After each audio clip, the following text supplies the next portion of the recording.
আহ বলেন যে কার্যবিধি আইনে উকিল কত প্রকার? উকিল উকিল কত প্রকার? তিন প্রকার। Thank you. আচ্ছা, কার্যবিধি আইনের কোন তফসিলে ধর্তব্য অপরাধ সম্পর্কে আলোচনা করছে? কোন তফসিল? আচ্ছা, দ্বিতীয় তফসিল। ধন্যবাদ। ফৌজদারি কার্যবিধি আইন অনুসারে আপনাকে বলতে হবে যে রাষ্ট্রীয় কর্ণিক কে নিয়োগ করে? প্রধানমন্ত্রী, রাষ্ট্রপতি নাকি প্রধান বিচারপতি? হ্যাঁ, আচ্ছা, কে নিয়োগ করে? প্রধান বিচারপতি নাকি? এরপরে বলেন যে ফৌজদারি কার্যবিধি আইন অনুসারে আপনাকে বলতে হবে এই থানার ভারপ্রাপ্ত কর্মকর্তা বোঝাবেন না কোন পদের অফিসারকে? কনস্টেবল, এএসআই, এসআই নাকি ইন্সপেক্টর? কাকে? কনস্টেবলকে। ধন্যবাদ। এরপরে বলেন যে তদন্ত কে করে? পুলিশ অফিসার, আদালতের নিকট থেকে ক্ষমতাপ্রাপ্ত অন্য কোনো ব্যক্তি? ক খ কোনটি না। ক খ হবে। পুলিশ অফিসার করতে পারে, অন্য কোনো ব্যক্তিও ক্ষমতাপ্রাপ্ত করতে পারে। এরপরে বলেন ফৌজদারি কার্যবিধি আইন অনুসারে আপনাকে বলতে হবে যে আপনাকে বলতে হবে যে অদত্তব্য অপরাধ তদন্তের ক্ষেত্রে কার অনুমতির প্রয়োজনীয়তা রয়েছে? পুলিশ অফিসার, আদালত, সরকারি কর্মচারী কোনটি না। হ্যাঁ, আদালত বা ম্যাজিস্ট্রেটের অনুমতির প্রয়োজনীয়তা রয়েছে। এরপরে বলেন ফৌজদারি কার্যবিধি আইন অনুসারে আপনাকে বলতে হবে যে আহ থানা বলতে কি বোঝায়? নির্দিষ্ট একটি ঘাঁটি, অনির্দিষ্ট একটি ঘাঁটি, ক খ কোনটি না। হ্যাঁ, নির্দিষ্ট একটি ঘাঁটিকে বোঝায়। ধন্যবাদ। আচ্ছা, এরপরে বলেন যে আপনার চেয়ারম্যান নিয়োগ করে কে? জেলা ম্যাজিস্ট্রেট, পুলিশ সুপার, ডিআইজি নাকি আইজি? চেয়ারম্যান। হ্যাঁ, জেলা ম্যাজিস্ট্রেট, জেলা ম্যাজিস্ট্রেট। Thank you. এরপরে বলেন যে জুডিশিয়াল ম্যাজিস্ট্রেট কার্যবিধির কয় ধারা? জুডিশিয়াল ম্যাজিস্ট্রেট বলেন। জুডিশিয়াল ম্যাজিস্ট্রেট 11 ধারা। না, জুডিশিয়াল ম্যাজিস্ট্রেট 10 ধারা। হ্যাঁ, জুডিশিয়াল ম্যাজিস্ট্রেট 10 ধারা। আর নির্বাহী না, কি বললাম? নির্বাহী, জুডিশিয়াল, নির্বাহী, নির্বাহী হচ্ছে আপনার 10 ধারা। আর জুডিশিয়াল হচ্ছে 11। জুডিশিয়াল বা বিচারিক জুডিশিয়াল বা বিচারিক। আচ্ছা, এরপরে বলেন যে স্কুল পুলিশ দায়িত্ব কর্তব্য পালন করতে পারে পুলিশের কোন অফিসার? স্পেশাল পুলিশের, আচ্ছা, এএসপি পদের নিম্নে নয় অফিসার কেউ। এরপরে বলেন ফৌজদারি কার্যবিধি আইন অনুসারে আপনাকে বলতে হবে যে 42 ধারা মোতাবেক কয়টি ক্ষেত্রে জনসাধারণের নিকট সাহায্য চাওয়া যায়? কয়টি ক্ষেত্রে? Thank you. 2টি ক্ষেত্রে হচ্ছে আপনার সাহায্য চাওয়া যায়। এরপরে বলেন ফৌজদারি কার্যবিধি আইন অনুসারে 42 ধারায় সাহায্য না করলে দণ্ডবিধির কোন ধারায় অপরাধ হবে? কোন ধারায় বলেন? হ্যাঁ, 187 ধারা মোতাবেক সেই ব্যক্তি অপরাধ করছে বলে গণ্য হবে। এরপরে বলেন ফৌজদারি কার্যবিধি আইন অনুসারে আহ জনসাধারণের কাছে নিচের কোন ক্ষেত্রে সাহায্য চাওয়া যায় না? আপনার কোনো সাক্ষীর নাম ঠিকানা খুঁজে বের করে দেওয়া, তারপর হচ্ছে আপনার কোনো আসামির গ্রেপ্তার করার ক্ষেত্রে, ক খ কোনোটিই না। সাক্ষীর নাম ঠিকানা খুঁজে বের করে দেওয়া। আচ্ছা, এরপরে বলেন ফৌজদারি কার্যবিধি আইন অনুসারে 45 ধারা মোতাবেক বাধ্য ব্যক্তি যদি অপরাধের সংবাদ আপনার না দেয় দণ্ডবিধির কোন ধারায় অপরাধী বলেন তো? 176, 177, 178। 176 ধারায় অপরাধী। আর বন্ধুরা, আমরা আজকে কার্যবিধি আইনের উপর এমসিকিউ ক্লাস নিচ্ছি এবং দণ্ডবিধির ক্লাসগুলো আমরা দেখবো। আর হচ্ছে ইনশাল্লাহ আমরা কি করব, কালকে সকালে এবং রাত্রে 2 বেলাই ক্লাস হবে। হ্যাঁ, ওকে তখন আমরা ফাঁক পয়েন্ট শেষ করবো, মাইনের এক পড়বো। আচ্ছা, বলেন যে ফৌজদারি কার্যবিধি আইন অনুসারে আপনাকে বলতে হবে আহ আহ বলতে হবে যে আপনার জনসাধারণ ও 60 ধারায় কয় শ্রেণীর ব্যক্তিকে ধরতে পারে বিনা বরণায়? হ্যাঁ, 2, 3, 4, 5। 2 শ্রেণী। Thank you.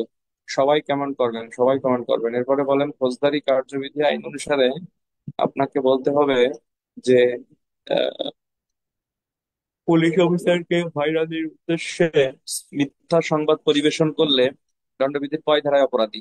Hmm, 182। Thank you. 182 ধারা মোতাবেক সে অপরাধ করছে বলে গণ্য হবে। এরপরে বলেন যে ফৌজদারি কার্যবিধি আইন অনুসারে আপনাকে বলতে হবে যে গ্রেপ্তারের পর্যায় কয়টি? 2, 3, 4, 5। গ্রেপ্তারের পর্যায় কয়টি বলেন ভাই? গ্রেপ্তারের পর্যায় কয়টি বলেন? গ্রেপ্তারের পর্যায় আছে তিনটি। Thank you. গ্রেপ্তারের প্রথম স্তর কি? কথা দ্বারা গ্রেপ্তার, বল প্রয়োগ করে গ্রেপ্তার, নাকি গুলি বর্ষণ করে গ্রেপ্তার? কোনোটি না, কথা দ্বারা গ্রেপ্তার। ভাই আপনি গ্রেপ্তার নাকি? আচ্ছা, ভালো লাগতেছে না? আমাদের পুরো ক্লাসটা কিন্তু রিভিশন হয়ে যাবে ইনশাল্লাহ, ঠিক আছে? এমসিকিউ তে অনেক লোক ফেল করেন, সুতরাং এমসিকিউটাকে আমাদের গুরুত্ব দিতে হবে। এরপরে বলেন যে ফৌজদারি কার্যবিধি আইন অনুসারে কোন আসামি গ্রেপ্তার করার ক্ষেত্রে মৃত্যু কার্যকর করা যায়?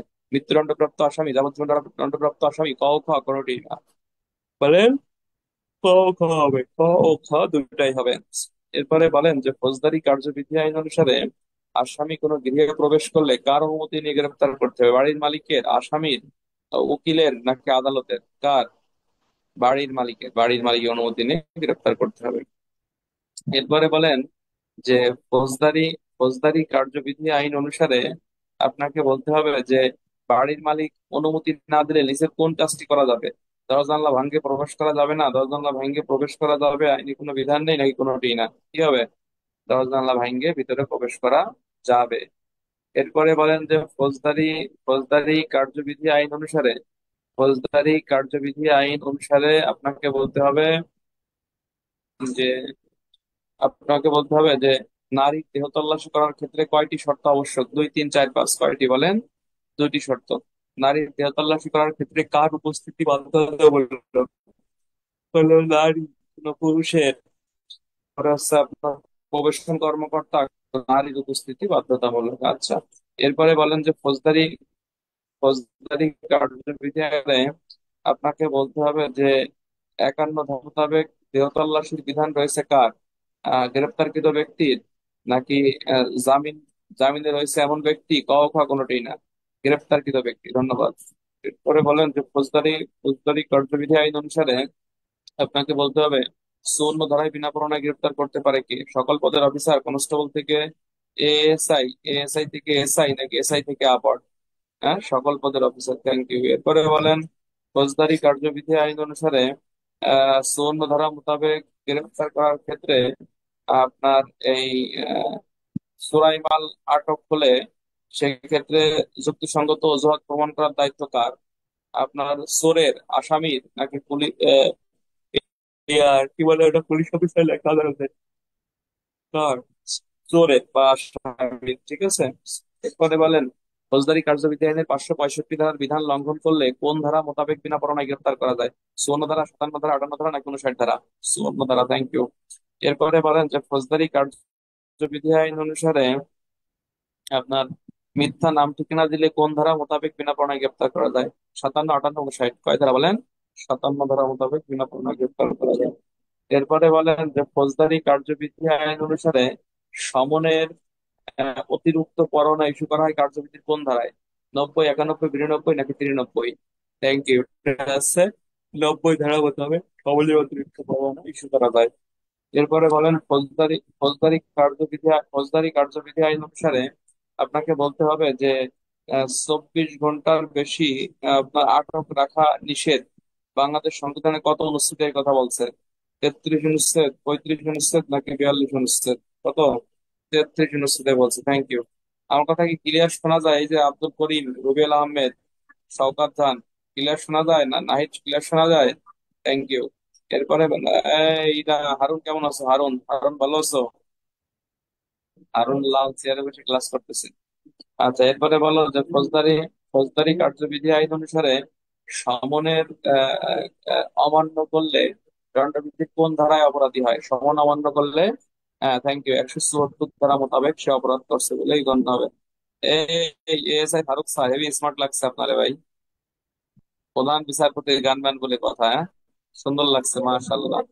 একেবারে টাইপি করে সুন্দর, সুন্দর মাশাআল্লাহ। সাব ইন্সপেক্টর হতে হবে তাই না? এই বডিতে এসআই কভার করতেছেন না, সাব ইন্সপেক্টর হওয়া লাগবে ইনশাল্লাহ। আচ্ছা, এরপরে বলেন যে ফৌজদারি কার্যবিধি আইন অনুসারে আপনাকে বলতে হবে পুলিশ হেফাজত থেকে আসামি পলায়ন করলে দণ্ডবিধির কোন ধারায় অপরাধী বলেন? কোন ধারায় অপরাধী? আচ্ছা, এটা আছে দণ্ডবিধি আইনের, আপনার বলা আছে যে 224, 223 না, 224 অপরাধী। আর যার হেফাজত থেকে পলায়ন করবে সে হচ্ছে 223 অপরাধ সে বলে গণ্য হবে। এরপরে বলেন যে ফৌজদারি কার্যবিধি আইন অনুসারে আপনাকে বলতে হবে যে সমন জারি করতে পারে না কে? সমন জারি করতে পারে না কে? সরকারি কর্মচারী, বেসরকারি কর্মচারী, কনস্টেবল নাই, কোনোটাই না, বেসরকারি কর্মচারী। Thank you. এরপরে বলেন যে সমন কয় কপিতে হয়? সমন 2 কপি, 3 কপি, 4 কপি নাকি 5 কপি? বলেন। সমন 2 কপিতে হয়। গ্রেপ্তারি পরোয়ানা কয় কপি ভাই? গ্রেপ্তারি পরোয়ানা হচ্ছে 1 কপি। হুলিয়া কয় কপি ভাই বলেন? হুলিয়া হচ্ছে 3 কপি। করোপি পরোয়ানা কয় কপি? করোপি পরোয়ানা হচ্ছে আপনার 1 কপিতে হয়। Thank you. এরপরে বলেন যে আপনার এই সভা সমাবেশে অনুমতিপত্র কয় কপিতে হয়? অনুমতিপত্র 3 কপিতে হয়। অনুমতিপত্র 3 কপিতে হয়। আচ্ছা, এরপরে বলেন যে সরকারি কর্মচারীর উপর সমন জারি করতে গেলে সমনের কত কপি প্রেরণ করতে হয়? 2 কপি, 3 কপি, 4 কপি নাকি 5 কপি? আচ্ছা, 2 কপি প্রেরণ করতে হয়। সরকারি কর্মচারীর উপর সমন জারির পদ্ধতি, কার্যবিধির কত ধারা? 72, 73, 74, 75 নাকি 76? হ্যাঁ, 72 ধারা। Thank you. এরপরে বলেন ফৌজদারি কার্যবিধি আইন অনুসারে আপনার এই সমন সাধারণত কার উপর জারি করা যায় না? সাবালক পুরুষ, তারপরে কোনো মহিলা, আবার আছে কোনো নারী, নাকি উপরের কোনোটি না? কি হবে? হ্যাঁ, বলা হচ্ছে যে কোনো মহিলার উপর সাধারণত, নারী বা মহিলা তার উপর আছে জারি করা যায় না। আচ্ছা, সাধারণত সমন কার উপর প্রয়োগ করা হয়? বাড়ির সাবালক পুরুষ, সাবালক নারী, স্ত্রী, কোনোটাই না। হ্যাঁ, সাবালক পুরুষের উপর সমনের কপি দেওয়া হয়ে থাকে। এরপরে বলেন যে ফৌজদারি কার্যবিধি আইন অনুসারে, ফৌজদারি কার্যবিধি আইন অনুসারে আপনাকে বলতে হবে যে গ্রেপ্তারি পরোয়ানা থানায় মুলতবি রাখা হয় কার্যবিধির কত ধারা অনুযায়ী? 75-2, 75-1 নাকি 75-3? কত ধারা বলেন? 75-2 ধারা অনুযায়ী আপনার এই করা হয়। গ্রেপ্তারি পরোয়ানা মুলতবি রাখা হয়, এটা মনে রাখবেন। আচ্ছা, রিকল পিআরবি কত? রিকলের পিআরবি হচ্ছে পিআরবি 470। 470 হচ্ছে রিকলের পিআরবি, ঠিক আছে। এরপরে বলেন যে ফৌজদারি কার্যবিধি আইন অনুসারে আপনাকে বলতে হবে যে উম, বলতে হবে যে হচ্ছে আপনার জামিনযোগ্য পরোয়ানা কয় ধারা? জামিনযোগ্য, আচ্ছা, জামিনযোগ্য হচ্ছে আপনার এই 76 ধারা, 76 ধারা, ঠিক আছে। আচ্ছা, গ্রেপ্তারি পরোয়ানা পুলিশ অফিসার ব্যতীত অন্য কোন ব্যক্তি জারি করতে পারে? জনসাধারণ, তারপর হচ্ছে আপনার এই পুলিশের এসপি, পুলিশের ওসি, কোনটি না। কে পারে? জনসাধারণ, জনসাধারণ। Thank you. এরপরে বলেন যে ফৌজদারি কার্যবিধি আইন অনুসারে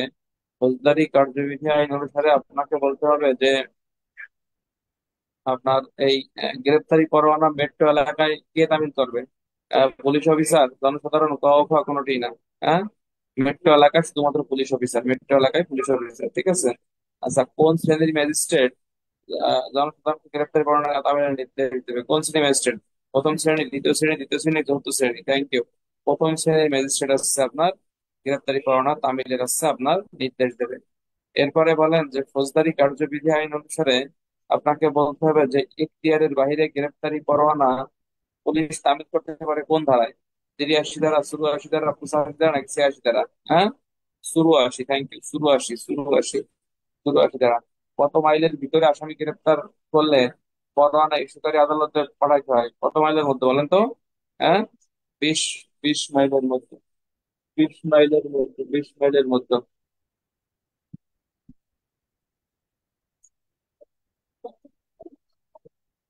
আচ্ছা, এরপরে বলেন যে ফৌজদারি কার্যবিধি আইন অনুসারে আপনাকে বলতে হবে যে আপনার হুলিয়া হুলিয়া জারির কতদিনের মধ্যে আসামিকে আদালতে হাজির হতে হয়? হুলিয়া জারির বলেন তো?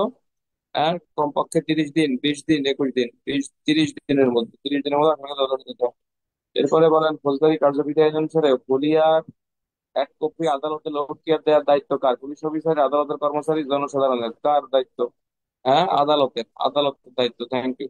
এরপরে বলেন ফৌজদারি কার্যবিধি আইন অনুসারে আপনার হুলিয়া সাধারণত কয় কপিতে হয়? 2 কপি, 3 কপি, 4 কপি? সবাই বলেন।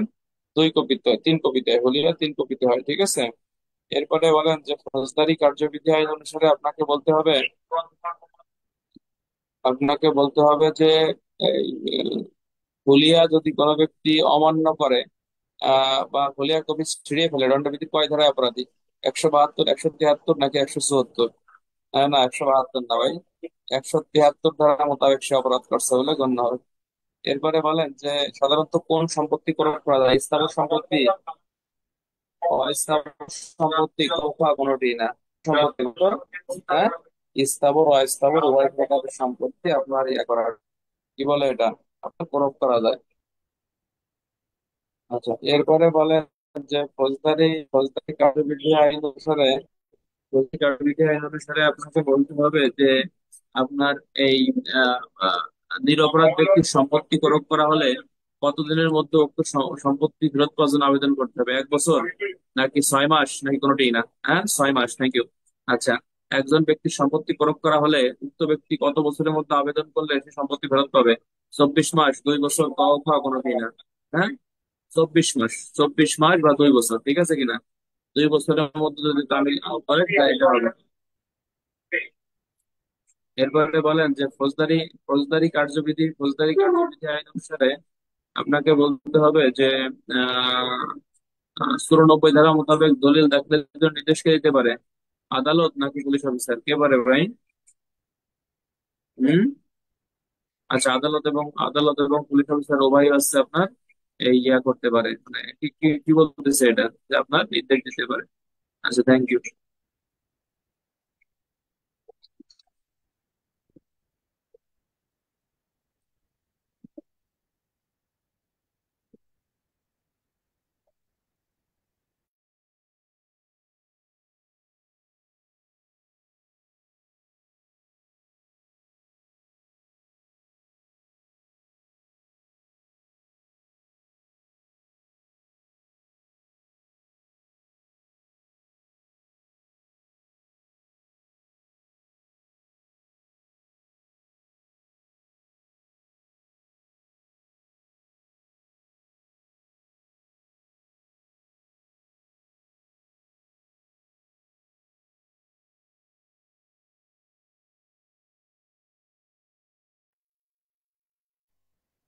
আচ্ছা বন্ধুরা, এরপরে বলেন যে ফৌজদারি কার্যবিধি আইন অনুসারে চোরাই মাল, জাল দলিল, নকল সিল উদ্ধার করার জন্য কত ধারা মোতাবেক পরোয়ানা ইস্যু করা হয়? 97, 98, 99, নাকি 100? কত ধারা বলেন? 98 ধারা, থ্যাংক ইউ। 98 ধারা মোতাবেক চোরাই মাল উদ্ধার করার জন্য আপনার পুলিশের কোন পদের অফিসার উক্ত কাজ করতে পারে? কোন পদের অফিসার? কনস্টেবলের উপরের অফিসার, কনস্টেবল থেকে উপরের অফিসার, নাকি এসআই থেকে উপরের অফিসার? কনস্টেবলের উপরের অফিসার, অর্থাৎ কনস্টেবল পারে না, ঠিক আছে কিনা? এসআই থেকে আবার হবে। আচ্ছা, এরপরে বলেন ফৌজদারি কার্যবিধি আইনের 99 ধারা মোতাবেক অবৈধ প্রকাশনা বাজেয়াপ্ত ঘোষণা করা হলে কে করতে পারে, কে? আচ্ছা, এলো সাব ইন্সপেক্টর থেকে আপার, থ্যাংক ইউ, সাব ইন্সপেক্টর থেকে আপার করে। আচ্ছা, এবার বলেন ফৌজদারি কার্যবিধি আইনের মোতাবেক 100 ধারা মোতাবেক কি উদ্ধারের জন্য পরোয়ানা ইস্যু করা হয়? অস্ত্র, নাকি হচ্ছে আপনার কোনো মানুষ, নাকি হচ্ছে আপনার কোনো পশু, নাকি উপরে সবগুলো? হ্যাঁ, কি উদ্ধার করার জন্য বলেন? বলেন না কেন? দেখা যায় আমাকে। আচ্ছা, মানুষ উদ্ধার করার জন্য, হ্যাঁ, থ্যাংক ইউ। এরপরে এরপরে এরপরে বললেন যে ফৌজদারি কার্যবিধি আইন অনুসারে আপনার কোন ব্যক্তির দেহ তল্লাশির আইনগত ভিত্তি কি? 102-1, 102-3, নাকি 103, 102-4, কোনটি না? হ্যাঁ, 102-3, 102-3 ধারা, 102-3 ধারা। আচ্ছা, তল্লাশির ক্ষেত্রে পেআরবি কোনটি ব্যবহার করা হয়? 203, 280, 204, নাকি 285, কত ব্যবহার করা হয়? 280 ব্যবহার করা হয়, থ্যাংক ইউ। আচ্ছা, এরপরে বলেন সুজন, কেমন আছেন সুজন? আচ্ছা, এরপরে বলেন যে ফৌজদারি কার্যবিধি আইন অনুসারে আপনাকে বলতে হবে যে তল্লাশির ক্ষেত্রে কতজন সাক্ষীকে তলব করা হয়? 2 বা ততোধিক, 3 বা ততোধিক, নাকি 4 বা ততোধিক? কত? হ্যাঁ, 2 বা ততোধিক সাক্ষীকে তলব করা হয়। আচ্ছা, এরপরে বলেন যে ফৌজদারি কার্যবিধি আইন অনুসারে আপনার সাক্ষীদের কেমন হতে হবে? স্থানীয় হতে হবে, নাকি হচ্ছে দুশ্চরিত্রের হতে হবে, ক খ কোনোটি না? স্থানীয় হতে হবে, হ্যাঁ, থ্যাংক ইউ। আলহামদুলিল্লাহ। হ্যাঁ, এরপরে বলেন ফৌজদারি কার্যবিধি আইন অনুসারে সাক্ষীর প্রতি সাক্ষীর প্রতি সমন ইস্যু করার পরেও যদি সাক্ষী হাজির না হয় তল্লাশির ক্ষেত্রে, তাহলে দণ্ডবিধির কোন ধারা মোতাবেক অপরাধী? আপনার 187, 174, নাকি হচ্ছে আপনার 185, কোনোটি না? হম, 174। আর সাক্ষীতে জবাবতালিকা যদি সাক্ষী স্বাক্ষর না করে তল্লাশির ক্ষেত্রে, তাহলে কোন ধারা মোতাবেক অপরাধী বলেন? কোন ধারা? থ্যাংক ইউ, 174 ধারা মোতাবেক সে অপরাধ করছে বলেই গণ্য হবে। এরপরে বলেন যে এই রাজেব, দরকার।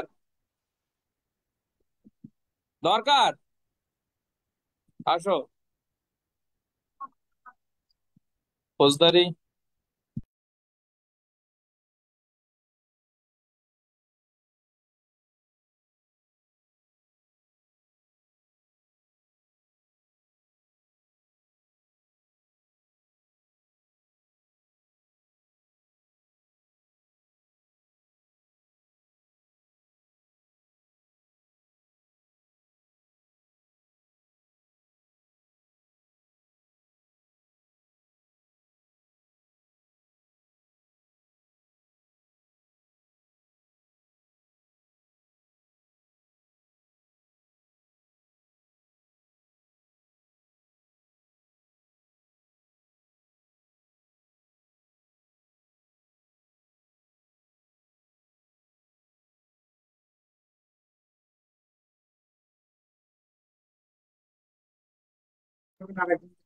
আচ্ছা বন্ধুরা, এরপরে বলেন যে ফৌজদারি কার্যবিধি আইন অনুসারে আপনার ম্যাজিস্ট্রেট উপস্থিত থেকে তল্লাশি কার্যক্রম চালাবে কোন ধারায়? 104, 105 নাকি 106 বলেন। হ্যাঁ, উপস্থিত থেকে তল্লাশি কার্যক্রম চালাবে 105 ধারায়। Thank you. এরপরে এরপরে বলেন যে ফৌজদারি কার্যবিধি আইন অনুসারে শান্তি রক্ষার মুসলেকা 106 ধারায় কখন? দণ্ডিত হওয়ার আগে, দণ্ডিত হওয়ার পর, ক খ কোনটি না? কোনটা হবে বলেন? থ্যাংক ইউ, এটা হচ্ছে দণ্ডিত হওয়ার পরে। 106 ধারায় কত বছরের মুচলেকায় আবদ্ধ করা হয় বলেন? হ্যাঁ, থ্যাংক ইউ, 3 বছরের মুচলেকায় আবদ্ধ করা হয়। 107 ধারায় কত বছরের মুচলেকায় আবদ্ধ করা হয় বন্ধুরা বলেন? হ্যাঁ, 7 ধারা আছে 1 বছর। Thank you. 108 ধারায় কয় বছর? 108 ধারায় 1 বছর। 109 ধারায় কয় বছর? 109 ধারায় 1 বছর। 110 ধারায় কত বছর? 110 ধারায় হচ্ছে 3 বছরের মুচলেকায় আবদ্ধ করা হয়। Thank you. আচ্ছা, এই যে শান্তি রক্ষা এবং সদাচরণের মুচলেকায় আবদ্ধ করে কে? জেলা ম্যাজিস্ট্রেট, তারপর হচ্ছে আপনার জুডিশিয়াল ম্যাজিস্ট্রেট, ক খ কোনোটি না? কে করে? জেলা ম্যাজিস্ট্রেট বা নির্বাহী ম্যাজিস্ট্রেট গুলো করে থাকে, ঠিক আছে কিনা? আচ্ছা, শুধু 106 ধারায় জুডিশিয়াল ম্যাজিস্ট্রেট করে, সাথে জুডিশিয়াল ম্যাজিস্ট্রেট করতে পারে। আচ্ছা, এরপরে বলেন যে ফৌজদারি কার্যবিধি আইন অনুসারে আপনাকে বলতে হবে যে আপনার 124-এর 6 ধারার বিধান লঙ্ঘনকারীকে পুলিশ কি করতে পারে?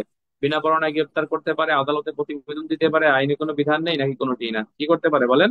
থ্যাংক ইউ, বিনা পরোয়ানায় গ্রেপ্তার করতে পারে। আহ, বেআইনি সমাবেশ সম্পর্কিত অধ্যায় কার্যবিধির কততম অধ্যায়? নবম অধ্যায়, অষ্টম অধ্যায় নাকি 18তম অধ্যায়? কত অধ্যায় বলেন? থ্যাংক ইউ, এটা হচ্ছে আপনার নবম অধ্যায়ের জন্য এটা পরিচিত হবে। আনলফুল অ্যাসেম্বলি কার্যবিধির কত থেকে কত পর্যন্ত আলোচনা করছে বলেন? বলেন, বলেন। কে ফোন দিছে? ফোন দিয়ে কথা বলেন। আচ্ছা, থ্যাংক ইউ, এটা হচ্ছে 127 থেকে 132 পর্যন্ত আপনাকে আলোচনা করছে।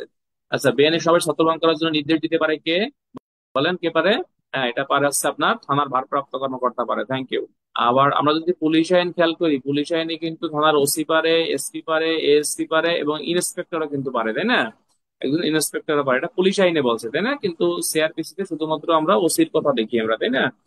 আচ্ছা, এরপরে বলেন যে ফৌজদারি কার্যবিধি আইন অনুসারে বেআইনি সবের ছত্রভঙ্গের মৌখিক নির্দেশ অমান্য করলে কোন ধারায় অপরাধী? মৌখিক নির্দেশ অমান্য করলে বলেন কোন ধারায় অপরাধী? আচ্ছা, এটা হচ্ছে দণ্ডবিধির 145 অপরাধী, 145 অপরাধ করছে বলে গণ্য হবে। আচ্ছা, আর মৌখিক নির্দেশ অমান্য করলে কত ধারা মোতাবেক ব্যবস্থা নেওয়া হবে? থ্যাংক ইউ, এটা হচ্ছে 128 ধারা মোতাবেক ব্যবস্থা। 128 ধারায় কার কাছে সাহায্য চাওয়া যাবে বলেন? প্রতিরক্ষা বাহিনীর সদস্য না এমন সদস্য, তাই না? যেমন আপনার পাবলিক, যেটা আর কি, সেনা, নৌ, বিমান, এই 3 বাহিনী ব্যতীত অন্যদের কাছে আপনার সাহায্য চাইতে হবে। এরপরে বলেন যে ফৌজদারি কার্য, আপনারা এখানে বসেন, বুঝতেছেন কেন? বসেন, বৃষ্টি আছে না? বসেন, এখানে বসেন। ফৌজদারি কার্যবিধি আইন অনুসারে আপনাকে বলতে হবে যে মেট্রোপলিটন এলাকায় সঙ্গ করার জন্য আপনার কে সংরক্ষণ করতে পারে? জেলা ম্যাজিস্ট্রেট, তারপর আছে আপনার পুলিশ সুপার, পুলিশ কমিশনার নাকি উপরের সবাই? পুলিশ কমিশনার পারে। আচ্ছা, আর জেলা এলাকায় কে পারে ভাই বলেন? জেলা এলাকায়, থ্যাংক ইউ, জেলা এলাকায় পারে হচ্ছে আপনার জেলা ম্যাজিস্ট্রেট পারে।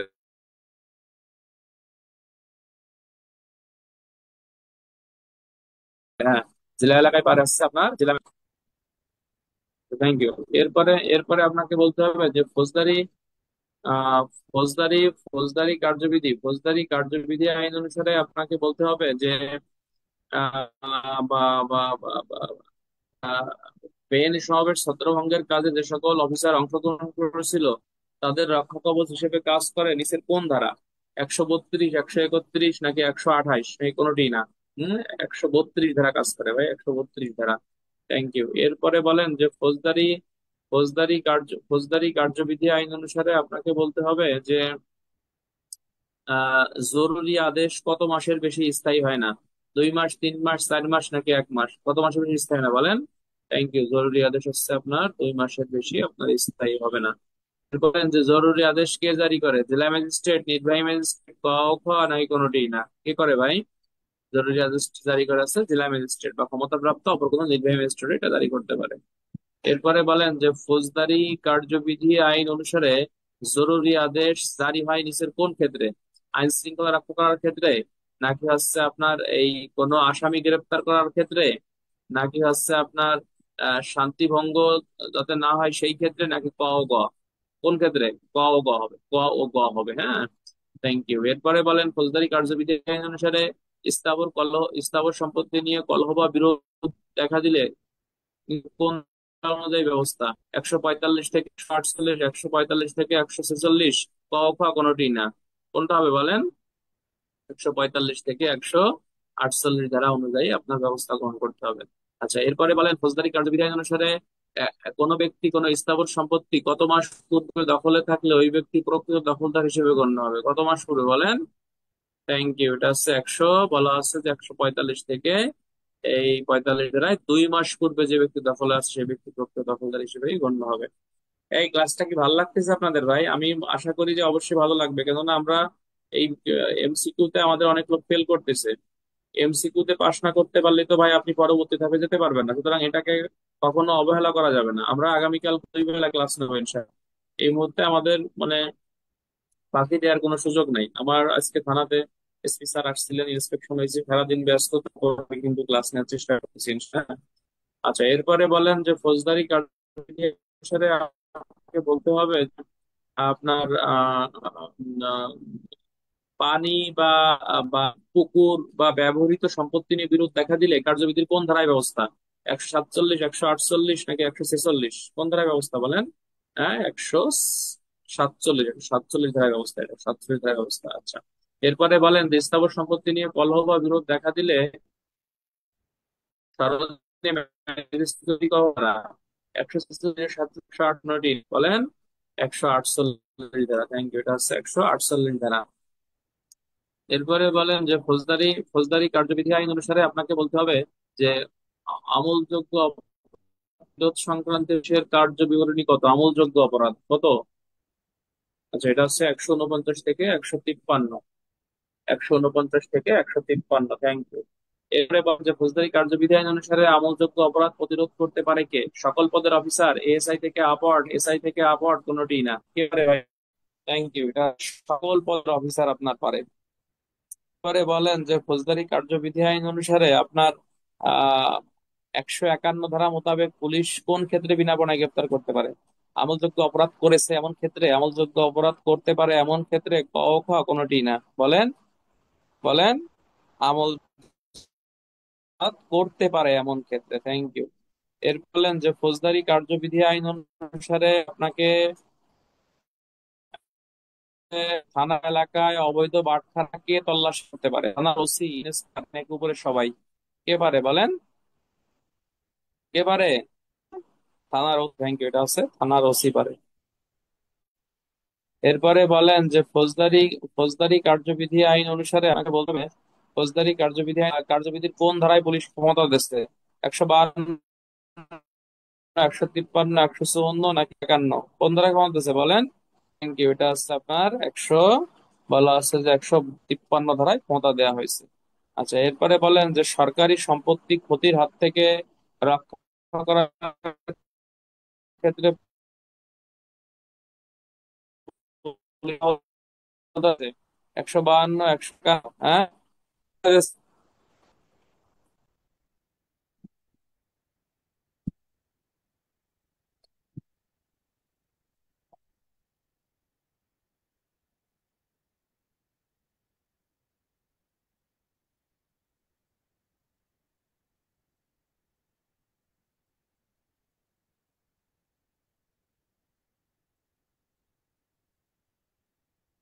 আচ্ছা, এরপরে বলেন যে ফৌজদারি কার্যবিধি আইন অনুসারে থানায় আমলযোগ্য অপরাধের সংবাদ আসলে রেকর্ড করতে বাধ্য কে? থানার ওসি নাকি এএসআই নাকি কনস্টেবল নাকি সবাই? কে ভাই? OC, thank you. থানার ওসি যদি আমলযোগ্য অপরাধের সংবাদ রেকর্ড না করে দণ্ডবিধির কোন ধারা মোতাবেক অপরাধী বলেন? 166, 217, 168, 218, কোনোটি না। 166, 217 ধারা মোতাবেক অপরাধী। থানার ওসি যদি ভুল রেকর্ড প্রস্তুত করে বা ভুল নথি প্রস্তুত করে কয় ধারা অপরাধী? হ্যাঁ, এটা হচ্ছে 167, 218 ধারা মোতাবেক সে এই, কে ভাই এদিকে আসেন।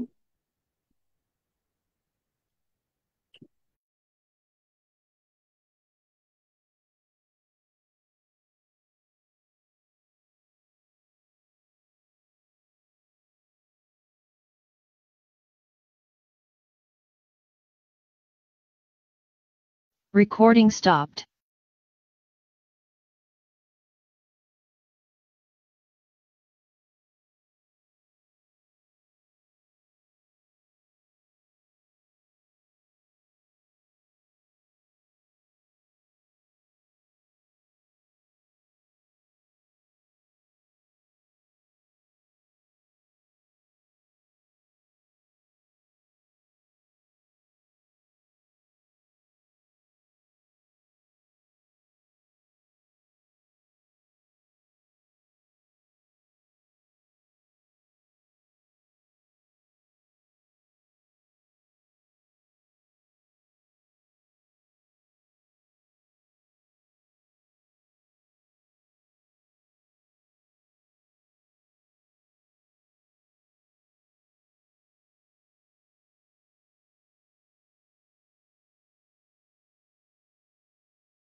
ওটা কি?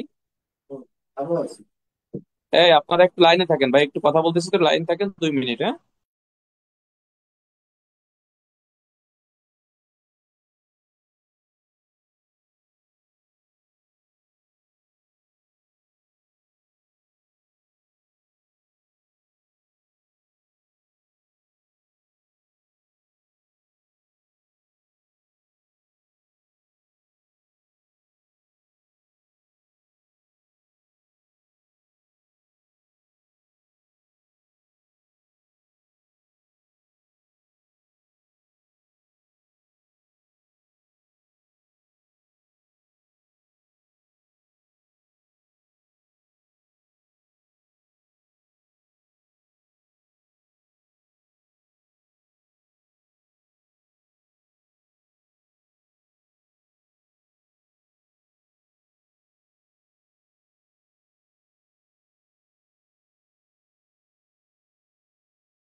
একটু হলো। বিসমিল্লাহির রহমানির রহিম। আচ্ছা, তারপরে বলেন যে ফৌজদারি কার্যবিধি Recording আইন in অনুসারে progress. আপনার থানার ভারপ্রাপ্ত কর্মকর্তা যদি আপনার মামলা রেকর্ড করে স্বাক্ষর নেবে কার? আপনার বাদী, বিবাদী, ক খ কোনটি না, কোনটি বলেন? আচ্ছা, এটা হচ্ছে বাদীর স্বাক্ষর থাকবে। আচ্ছা, এরপরে বলেন যে ফৌজদারি কার্যবিধি আইন অনুসারে অধর্তব্য অপরাধের ক্ষেত্রে কার্যপদ্ধতি নিচের কোন ধারা? 154, 155 নাকি 156? থ্যাংক ইউ, এটা হচ্ছে 155 ধারা। এরপরে বলেন ফৌজদারি কার্যবিধি আইন অনুসারে অধর্তব্য অপরাধের ক্ষেত্রে নিচের কোনটির অনুমতি নিতে হয়? কোর্টের অনুমতি নিতে হয়, পুলিশ সুপারের অনুমতি নিতে হয়, নাকি আছে ওসির অনুমতি নিতে হয়? কোনোটি না। হ্যাঁ, কোর্টের, থ্যাংক ইউ, কোর্টের অনুমতি নিতে হয়। আচ্ছা, অধর্তব্য অপরাধের ক্ষেত্রে নিচের কোনটি করা যায় না? বিনা পরোয়ানায় গ্রেপ্তার করা যায় না, বিনা পরোয়ানায় গ্রেপ্তার করা যায়, নাম ঠিকানা যাচাই করা যায় না, কোনোটি না। কি হবে? বিনা পরোয়ানায় গ্রেপ্তার করা যায় না। আচ্ছা, অধর্তব্য অপরাধ তদন্তের ক্ষেত্রে নির্দেশ দিতে পারে কোন ম্যাজিস্ট্রেট? প্রথম শ্রেণী ম্যাজিস্ট্রেট, দ্বিতীয় শ্রেণী ম্যাজিস্ট্রেট, নাকি তৃতীয় শ্রেণী ম্যাজিস্ট্রেট? কোন ম্যাজিস্ট্রেট বলেন? আচ্ছা, প্রথম শ্রেণীর ম্যাজিস্ট্রেট, থ্যাংক ইউ। আচ্ছা, অধর্তব্য অপরাধের ক্ষেত্রে নিচের কোনটি দাখিল করতে হয়? চার্জশিট দাখিল করতে হয়, ফাইনাল রিপোর্ট দাখিল করতে হয়, প্রসিকিউশন দাখিল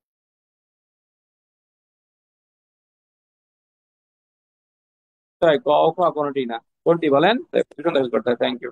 আচ্ছা, এরপরে বলেন হচ্ছে ফৌজদারি ফৌজদারি কার্যবিধি আইন অনুসারে আপনাকে বলতে হবে যে অধর্তব্য অপরাধে প্রসিকিউশন দাখিলের ক্ষেত্রে বিবরণ কত অনুযায়ী দিতে হয়? 34, 32, 35, কোনটি না। আচ্ছা, 35, থ্যাংক ইউ, 35। আচ্ছা, অধর্তব্য অপরাধের ক্ষেত্রে প্রসিকিউশন দাখিল করলে নিচের কোন কাজটি প্রথমে করা হয়? বাদী বিবাদীকে সমন দেওয়া হয়, গ্রেপ্তারি পরোয়ানা ইস্যু করা হয়, কোনটি না। হ্যাঁ, সমন দেওয়া হয়, থ্যাংক ইউ। আচ্ছা, এটা হচ্ছে আপনাকে সমন দেওয়া হয়।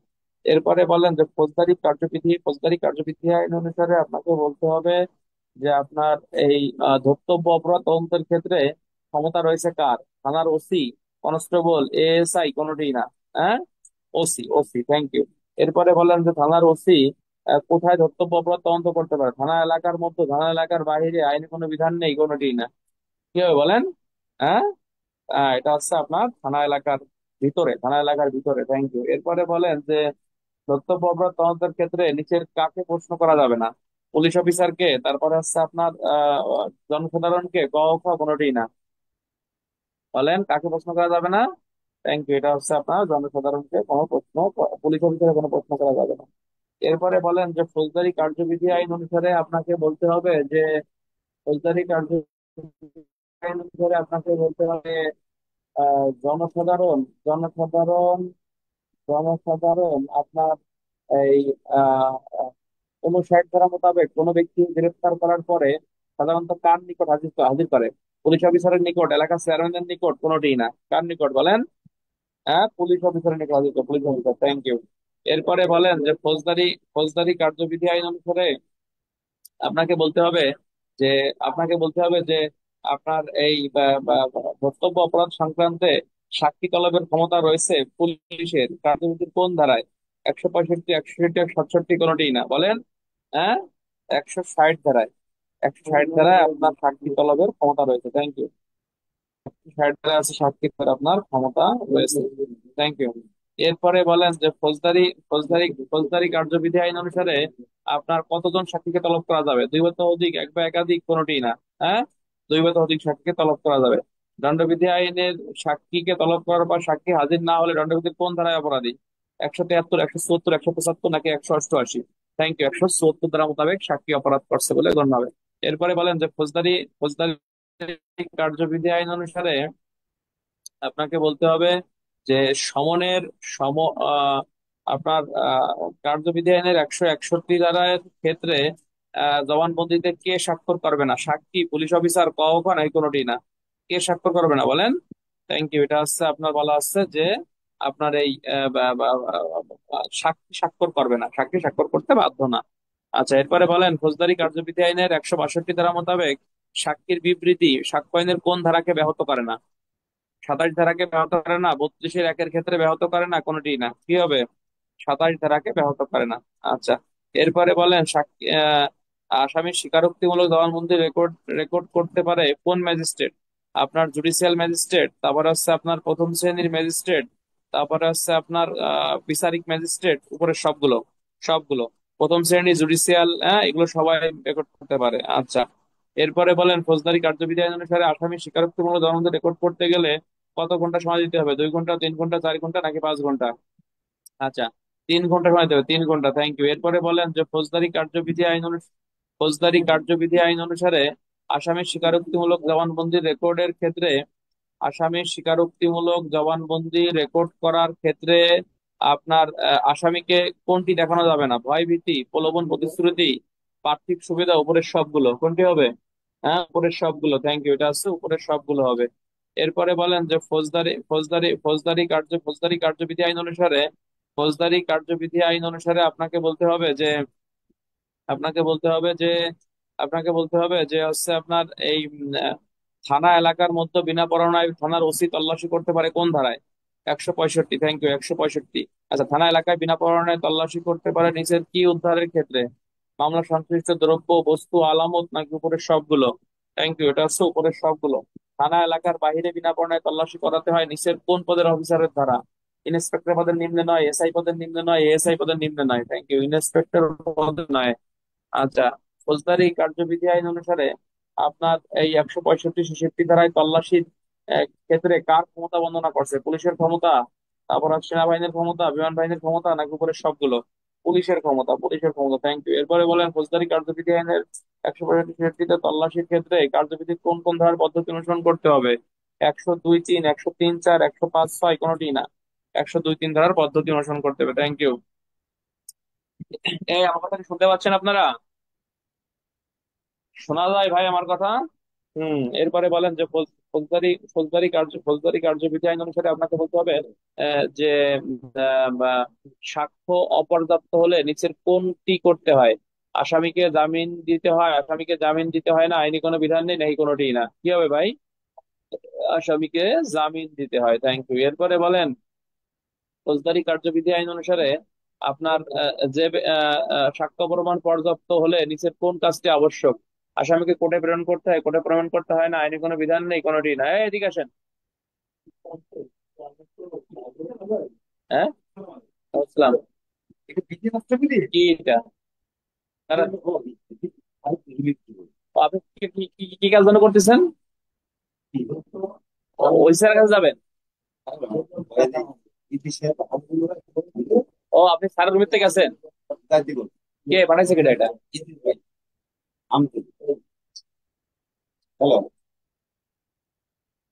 কি কি ওটা কি? দেখি কেটা।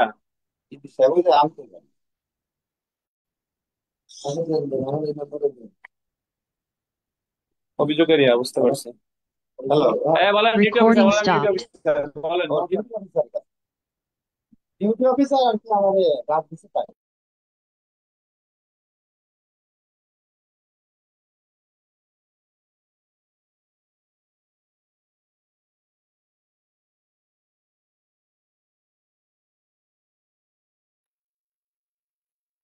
Thank you. এরপরে বলেন যে ফৌজদারি কার্যবিধি আইন অনুসারে Recording in progress. সাক্ষী যদি আদালতে সাক্ষী যদি আছে আপনার আদালতে হাজির না হতে চায় তার কাছ থেকে কি নিতে হবে? মুচলেকা নিতে হয়, মুচলেকা নিতে হয় না, আইনি কোনো বিধান নেই, কোনোটিই না। কি হবে বলেন তো? Recording stopped. Recording in progress.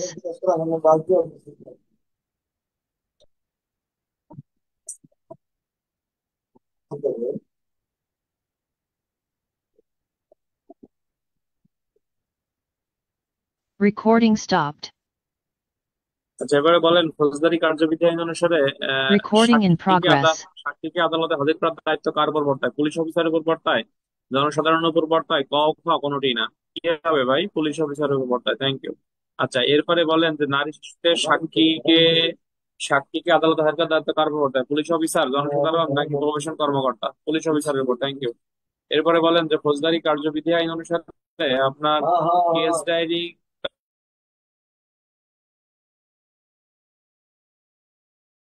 সমিতির কত দ্বারা কেস ডায়েরি 100 কি কাজে ব্যবহার করা হয় বলেন? কেস ডায়েরি মামলার সাক্ষ্য প্রমাণ হিসেবে ব্যবহার করা হয়, বিচার কাজে সহায়ক হিসেবে ব্যবহার করা হয়, ক খ কোনোটি না? হ্যাঁ, এটা হচ্ছে বিচার কাজে সহায়ক হিসেবে ব্যবহার করা হয়, থ্যাংক ইউ। এরপরে বলেন যে ফৌজদারি কার্যবিধি আইন অনুসারে আপনাকে বলতে হবে যে কেস ডায়েরি নিচের কে দেখতে পারে না? কর্মকর্তা, পুলিশ সুপার, নাকি আছে কনস্টেবল, উপরে আর কি তার কনস্টেবল। আচ্ছা, এর হচ্ছে কোনটি গোপনীয় দলিল? কেস ডায়েরি, তারপর আছে আপনার ভিসিএনপি, কোনটা বলেন তো? ক ও খ। ভিসিএনপি ও গোপনীয় দলিল, কেস ডায়েরি ও গোপনীয় দলিল, আন্দাজে অ্যান্সার করবেন না, ঠিক আছে? এরপরে বলেন যে ফৌজদারি কার্যবিধি আইন অনুসারে আপনাকে বলা হয় যে কেস ডায়েরি কে তলব করতে পারে? আদালত, পুলিশ সুপার, ক ও খ, কোনটি না? ক ও খ, হ্যাঁ। আদালত এবং পুলিশ সুপার উভয়ই আপনার কেস ডায়েরি তলব করতে পারে। এরপরে বলেন যে ফৌজদারি কার্যবিধি আইন অনুসারে চার্জশিট বিফর্ম নং কত অনুযায়ী দেওয়া হয়? 39, 40, 41, 42। Thank you. চার্জশিট হচ্ছে বিফর্ম নং 39 মোতাবেক দেওয়া হয়। এরপরে বলেন যে ফৌজদারি কার্যবিধি আইন অনুসারে আপনাকে বলতে হবে যে আছে চার্জশিট পেয়ারবি কত বিধি অনুসরণ করা হয়? 272, 273, নাকি 274? কত? হ্যাঁ, 272-এ চার্জশিট দেওয়া হয়। Thank you. এরপরে বলেন যে ফৌজদারি কার্যবিধি আইন অনুসারে আপনাকে বলতে হবে যে আপনার বলতে হবে যে চার্জশিটের অপর পৃষ্ঠা স্বামী কি শাস্তি, পুরস্কার, ক খ কোনটি না? শাস্তি লেখা হয়। আচ্ছা, যে আসামিকে গ্রেপ্তার করা হয়নি, চার্জশিট প্রদানের ক্ষেত্রে তার কোন কিসের বিবরণ দেওয়া হয়? Thank you. তার সম্পত্তির বিবরণ দেওয়া হয়। কোন সম্পত্তি? স্থাবর এবং অস্থাবর সম্পত্তির বিবরণ দেওয়া হয়। Thank you. এরপরে বলেন যে ফৌজদারি কার্যবিধি আইন অনুসারে আপনাকে বলতে হবে যে ফাইনাল রিপোর্ট কত প্রকার? Thank you. ফাইনাল রিপোর্ট কত প্রকার বলেন? ফাইনাল রিপোর্ট হচ্ছে আপনার, থ্যাংক ইউ, ফাইনাল রিপোর্ট হচ্ছে আপনার 3 প্রকার, হ্যাঁ। সরি, ফাইনাল রিপোর্ট 5 প্রকার। ফাইনাল রিপোর্ট কয় কপিতে হয়? ফাইনাল রিপোর্ট হচ্ছে আপনার 3 কপিতে হয়। ফাইনাল রিপোর্ট 3 কপিতে হয়, ঠিক আছে। আচ্ছা, এরপরে বলেন যে ফৌজদারি কার্যবিধি ফৌজদারি কার্যবিধি আইন অনুসারে আপনাকে বলতে হবে যে ফাইনাল রিপোর্ট ফরম নং কত অনুযায়ী দেওয়া হয়? 39, 40, 41, 42? আচ্ছা, 42 দেওয়া হয়। এরপরে বলেন যে ফৌজদারি কার্যবিধি আইন অনুসারে আপনার বলা হচ্ছে যে আপনার বিদেশে অপরাধ করলে বাংলাদেশে তার বিচার কার্যক্রম করা যায় কয় ধারা? 188, 4 ধারা, 12 ধারা, কোনটি না? 188। Thank you. এরপরে বলেন যে ম্যাজিস্ট্রেট কয়টি পদ্ধতিতে অপরাধ আমলে গ্রহণ করতে পারে? 3, 4, 5, 6, কয়টি পদ্ধতি বলেন? Thank you. 3টি পদ্ধতিতে ম্যাজিস্ট্রেট অপরাধ আমলে গ্রহণ করতে পারে। এরপরে বলেন যে ফৌজদারি কার্যবিধি আইন অনুসারে আপনাকে যে বলতে হবে যে একই অপরাধ কয় বছরের মধ্যে একত্রে হলে একসাথে চার্জ গ্রহণ করা যায়? 12 বছরের মধ্যে, 3 মাসের মধ্যে, 3 বছরের মধ্যে, নাকি 1 বছরের মধ্যে? হ্যাঁ, 1 বছরের মধ্যে একই শ্রেণীর কয়টি অপরাধ? 3টি অপরাধ। Thank you। আচ্ছা, এরপরে বলেন যে ফৌজদারি কার্যবিধি আইন অনুসারে অ্যাপ্রোভারের সংজ্ঞা কয় ধারা? অ্যাপ্রোভার বা রয়্যাল উইটনেস 337, 338, 339, 340, কোনটি না? সঠিক অ্যান্সার কি?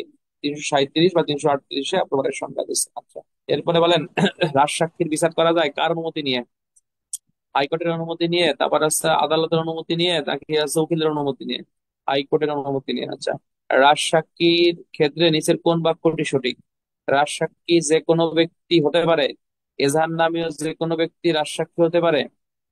মামলার সাথে সংশ্লিষ্ট অপরাধের কথা স্বীকার করেছে এমন ব্যক্তি রাজসাক্ষী হতে পারে। এটা হচ্ছে মানে এই সঠিক অ্যান্সার হচ্ছে যে যে কোনো ব্যক্তি রাজসাক্ষী হতে পারে যদি সে মামলার সঠিক তথ্য উপাত্ত পুলিশকে বলে, হ্যাঁ, ম্যাজিস্ট্রেট বা আদালতকে বলে। আচ্ছা, এর মানে শুধু এজাহার নামীয় ব্যক্তি যে রাজসাক্ষী হবে বিষয়টা এরকম না। রাজসাক্ষী যে কোনো ব্যক্তি হতে পারে, হ্যাঁ। আচ্ছা, এরপরে বললেন যে রাজসাক্ষীর ক্ষেত্রে আপনার যদি মিথ্যা বলে, এই ক্ষেত্রে মিথ্যা যে বলছে এটা প্রমাণ করার দায়িত্ব কার? এটা হচ্ছে সরকারি পক্ষের উকিলের, তারপর হচ্ছে বেসরকারি উকিলের, আসামির, কোনোটি না? সরকার, পাবলিক প্রসিকিউটর বা সরকার পক্ষের উকিলের। বুঝতেছেন আপনারা? আচ্ছা, এরপরে বলেন যে আসামির জবানবন্দি কার্যবিধি কয় ধারা? 342 ধারা। Thank you. এরপরে বলেন যে আসামির সাক্ষ্য কার্যবিধির কয় ধারা? Thank you. আসামির সাক্ষ্য কার্যবিধির 340 ধারা। আসামিকে সাক্ষ্য দিতে গেলে কি করতে হবে? নিজে আবেদন করতে হবে, উকিলের মাধ্যমে আবেদন করতে হবে, ক ও খ, কোনোটি না? ক ও খ। Thank you. এটা হচ্ছে ক ও খ। আচ্ছা, এরপরে বলেন যে ফৌজদারি কার্যবিধি আইন অনুসারে আপনাকে বলতে হবে যে আপনার বলা আছে যে 401 ধারার বিধান লঙ্ঘনকারীকে পুলিশ কি করতে পারে? বিনা পরোয়ানায় গ্রেপ্তার করতে পারে, বিনা পরোয়ানায় গ্রেপ্তার করতে পারে না, কোনোটি না। বিনা পরোয়ানায় গ্রেপ্তার করতে পারে। আচ্ছা, মৃত্যুদণ্ড কার্যকর করতে গেলে কার অনুমতি নিতে হয়? হাইকোর্ট, দায়রা জজ, কোনোটি না। আচ্ছা, হাইকোর্টের অনুমতি নিতে হয়। Thank you. আচ্ছা, নিচের কোন ক্ষেত্রে মৃত্যুদণ্ড পরিবর্তন করে যাবজ্জীবন কারাদণ্ড দেওয়া যায়? কোন নারী গর্ভবতী হলে, কোন শিশু হলে, ক খ কোনোটি না। কোন নারী বা শিশুর ক্ষেত্রে এই কাজ করা যাবে। ঠিক আছে। আচ্ছা, এরপরে বলেন যে ফৌজদারি কার্যবিধি আইন অনুসারে আপনাকে বলতে হবে থানার ওসি জামিনযোগ্য অপরাধে জামিন দিতে পারে কয় ধারায়? 496, 497, 498, কোনোটি না। 496 ধারায়। Thank you. আর 497 ধারা মোতাবেক কত বছরের কম বয়স্ক ব্যক্তিকে জামিন 16 বছরের কম বয়স্ক, আবার 12 বছরের কম বয়স্ক, 18 বছরের কম বয়স্ক, বলেন 16 বছরের কম বয়স্ক। Thank you. এরপরে বলেন যে ফৌজদারি কার্যবিধি আইন অনুসারে আগাম জামিন কয় ধারা? 498, 499, কোনটি না। আগাম জামিন, বলেন। আগাম জামিন আছে আপনার 498 ধারা, আগাম জামিনের কথা বলতেছে। আচ্ছা, এরপরে বলেন যে ফৌজদারি কার্যবিধি আইন অনুসারে 501 ধারা মোতাবেক আপনার সাক্ষ্যের অপর্যাপ্ততায় কি দেওয়া যায়? জামিন দেওয়া, প্রত্যাহার করা যায়? জামিন প্রত্যাহার করা যায় না, কোনটি না। জামিন প্রত্যাহার করা যায়। Thank you. এরপরে বলেন যে ফৌজদারি কার্যবিধি আইন অনুসারে আপনাকে বলতে হবে যে সন্দিগ্ধ সম্পত্তি আটকের ক্ষেত্রে পুলিশকে ক্ষমতা দিয়েছে কয় ধারায়? 550, 551, 552, 550 ধারায়। 550 ধারা মোতাবেক কে সন্দিগ্ধ সম্পত্তি আটক করতে পারে? থানার ভারপ্রাপ্ত কর্মকর্তা, সকল পদের অফিসার, ক খ কোনোটিই না। Thank you. এটা হচ্ছে সকল পদের অফিসার হবে। এরপরে বলেন যে ফৌজদারি কার্যবিধি আইন অনুসারে আপনাকে বলতে হবে যে ফৌজদারি কার্যবিধি আইন অনুসারে আপনাকে বলতে হবে যে হচ্ছে আপনার 565 ধারার বিধান লঙ্ঘনকারীকে পুলিশ কোন ধারায় বিনা পরোয়ানায় গ্রেপ্তার করতে পারে? 54 ধারা, 151 ধারা, 65 ধারা, কোনোটি না। কি হবে? Thank you. এটা হচ্ছে 54 ধারা মোতাবেক আপনার বিনা পরোয়ানায় গ্রেপ্তার করতে পারে। আচ্ছা, এরপরে বলেন যে ফৌজদারি কার্যবিধি আইন অনুসারে আপনাকে বলতে হবে যে আপনার কোনো ব্যক্তির সম্পত্তি যখন আটক করা হয় সেক্ষেত্রে কত মাসের মধ্যে উক্ত ব্যক্তিকে হাজির হওয়ার নির্দেশ দেওয়া যায়? 6 মাস, 3 মাস, 1 মাস, কোনোটি না। 6 মাসের মধ্যে। Thank you. আচ্ছা, কোনো ব্যক্তিকে হাজির হওয়ার জন্য বিজ্ঞপ্তি দেবে কে? আদালত, পুলিশ অফিসার, কোনোটি না। হ্যাঁ, আদালত দেবে। আদালত। Thank you. এটা হচ্ছে আদালত দেবে। আচ্ছা, এরপরে বলেন যে ফৌজদারি কার্যবিধি আইন অনুসারে আপনার কত টাকার মানে নিচের কোন সম্পত্তি সরাসরি পুলিশ বিক্রি করতে পারে? গৃহপালিত পশু, তারপর আছে পচনশীল দ্রব্য, ক খ কোনোটি না। হ্যাঁ, ক খ। Thank you. এটা হচ্ছে ক খ হবে। হ্যাঁ।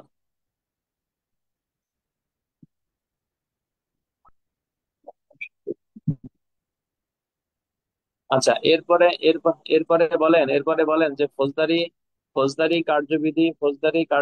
আইন অনুসারে আপনাকে বলতে হবে যে আপনার কত টাকা মূল্যের কম হলে উক্ত সম্পত্তি সরাসরি বিক্রি করা যায়? 10 টাকা মূল্যের কম হলে, 12 টাকা মূল্যের কম হলে, আইনে কোনো বিধান নেই, কোনোটি না। সঠিক অ্যান্সার কি বলেন? হ্যাঁ, 10 টাকা। 10 টাকা মূল্যের কম হলে। তো আমরা তো মনে হয় আজকে অনেকগুলো এমসিকিউ দেখলাম, তাই না? নাকি কতগুলো এমসিকিউ দেখলেন? মোটামুটি কার্যবিধি আইনের এমসিকিউ এইগুলো থেকেই মোটামুটি আসে। হ্যাঁ, এর বাইরে ওরকম এমসিকিউ আসে না। এটা আপনারা আশা করি পারছেন। তো ক্লাস কেমন লাগলো বন্ধুরা? আশা করি অনেক ভালো লাগছে, তাই না ভাই? Thank you. আমরা এখন দণ্ডবিধির এমসিকিউ দেখবো। দণ্ডবিধি দেখবো নাকি পিআরবির এমসিকিউ ধরবো? পিআরবি। আচ্ছা, দণ্ডবিধি থাক, পিআরবির এমসিকিউ দেখি। হ্যাঁ, পিআরবিতে আমরা বলবো যে পুলিশ রেগুলেশন অনুসারে জনসাধারণের সাথে পুলিশের সম্পর্ক পিআরবি কয় ধারা? বলেন। পিআরবি আছে 33 বিধিতে বলতেছে। Thank you. আচ্ছা, জনসাধারণের সাথে পুলিশ যদি খারাপ ব্যবহার করে তার কোনটি করা যাবে না? পদোন্নতির সুপারিশ করা যাবে না, তারপর আছে বেতন বৃদ্ধি স্থগিত করতে হবে, ক খ কোনোটি না। পদোন্নতির সুপারিশ করা যাবে না। Thank you. আচ্ছা, এরপরে বলেন যে আপনার অবসরপ্রাপ্ত পুলিশ নামের তালিকা কোথায় থাকে? পুলিশ সুপার সে থানায় পুলিশ সুপার অফিস থাকে, পুলিশ সুপার অফিসে থাকে, থানায়ও থাকে। ঠিক আছে, থানায়ও থাকে। বিতে লেখে নাই, থানায় কিন্তু থাকে। ঠিক আছে, যাও। এরপরে বলেন যে পুলিশ রেগুলেশন অনুসারে আপনার পিআরবি কততে অস্ত্রের লাইসেন্স থেকে পুলিশকে অব্যাহতি দিতেছে? 88, 1012, অস্ত্র আইনের এক, খ। কি হবে বলেন তো? সবগুলো। 88 ক হবে, পিআরবি 1012 হবে, এবং অস্ত্র আইনের একের ক। হ্যাঁ, অস্ত্র আইনের একের ক না খ? একের খ। অস্ত্র আইনের একের খ। অস্ত্র আইনের একের খ। হ্যাঁ। আচ্ছা, এরপরে বলেন যে পুলিশ রেগুলেশন অনুসারে আপনাকে বলতে হবে যে টাকার ধার লেনদেন করা থেকে নিষেধ করা হয়েছে পিআরবি কত। থ্যাংক ইউ, 109 বিধিতে। আচ্ছা, পুলিশ সরকারের কোনো সমালোচনা করতে পারবে না, পিআরবি কত, 108। Thank you. আচ্ছা, পুলিশ সদস্যকে পিআরবি অনুযায়ী ব্যবসা করতে গেলে কার অনুমতি প্রয়োজন রয়েছে? ব্যবসা করতে গেলে বলেন, ব্যবসা করতে গেলে অনুমতির প্রয়োজনীয়তা রয়েছে বলা হচ্ছে যে আপনার এই ইসের কি বলে, ব্যবসা করতে পর্যন্ত রয়েছে আপনার আইজিপি, আইজিপি আমাদের পর্যন্ত রয়েছে। Thank you. আচ্ছা, এরপরে এরপরে আপনাকে বলতে হবে যে পুলিশ রেগুলেশন অনুসারে অধস্তন কর্মচারীদের কি করা যাবে না? ব্যক্তিগত কাজে ব্যবহার করা যায়, ব্যক্তিগত কাজে ব্যবহার করা যাবে না, আইনি কোনো বিধান নেই, ব্যক্তিগত কাজে ব্যবহার করা যাবে না। আচ্ছা, কার অনুমতি ব্যতীত কর্মস্থল ত্যাগ করা যাবে না? কর্তৃপক্ষ, তারপর আছে জনসাধারণের নাকি আদালতের, কার? কর্তৃপক্ষের অনুমতি ছাড়া ত্যাগ করা যাবে না। কর্তৃপক্ষের অনুমতি ব্যতীত কর্মস্থল ত্যাগ করা যাবে না, পিআরবি কত বলছে এটা বলেন? পিআরবি হচ্ছে 115 বিধিতে কথা বলছে। আচ্ছা, এরপরে বলেন যে সভা সমাবেশে অনুমতির কপি কত কপিতে হয় বলেন তো? 2 কপি, 3 কপি, 4 কপি? হ্যাঁ, 3 কপিতে, 138, 139 বিধিতে এটা বলছে। আচ্ছা, এরপরে বলেন যে পুলিশ রেগুলেশন অনুসারে ঘটনাস্থলে সভা সমাবেশ ছত্রভঙ্গের ঘটনাস্থলে ম্যাজিস্ট্রেটের দায়িত্ব কর্তব্য পিআরবি কত? 151, 152 নাকি 153? হ্যাঁ, 151। পুলিশের দায়িত্ব কর্তব্য কত? থ্যাংক ইউ, পুলিশের দায়িত্ব কর্তব্য হচ্ছে আপনার 152। হ্যাঁ। এরপরে বলেন যে পুলিশ রেগুলেশন অনুসারে আগ্নেয়াস্ত্র ব্যবহারের পরে পুলিশের পিআরবি কত? হ্যাঁ, 156। Thank you. এরপরে বলেন যে অনুসারে পুলিশ রেগুলেশন অনুসারে আপনাকে বলতে হবে কমান্ড সার্টিফিকেটের বিবরণ নং কত? কমান্ড সার্টিফিকেট, কমান্ড সার্টিফিকেট হচ্ছে বিবরণ নং হচ্ছে 10। বাংলাদেশ, বাংলাদেশ বিবরণ নং কত? 53, 63। 53, 63, 53, 65 না আন্দাজে, 53, 63। 53, 53, 65 হচ্ছে আপনার জিডি, 53, 65 জিডি ভাই। আচ্ছা, এরপরে বলেন যে পুলিশ রেগুলেশন, পুলিশ পিআরবি অনুসারে আপনার কমান্ড সার্টিফিকেট সাধারণত কার নামে ইস্যু হয়? কনস্টেবল, নায়েক, এএসআই নাকি উপরের সবাই? সবার নামে ইস্যু হয়। আচ্ছা, কে নির্দেশ দিলে সাব ইন্সপেক্টর কমান্ড সার্টিফিকেট নেয়? এটা হচ্ছে আপনার পুলিশ সুপার নির্দেশ দিলে। পুলিশ সুপার নির্দেশ দিলে হচ্ছে আপনার কমান্ড সার্টিফিকেট। আচ্ছা, এরপরে বলেন যে পুলিশ রেগুলেশন অনুসারে আপনাকে বলতে হবে যে আপনার এই সার্কেলের দায়িত্ব কর্তব্য আর কত?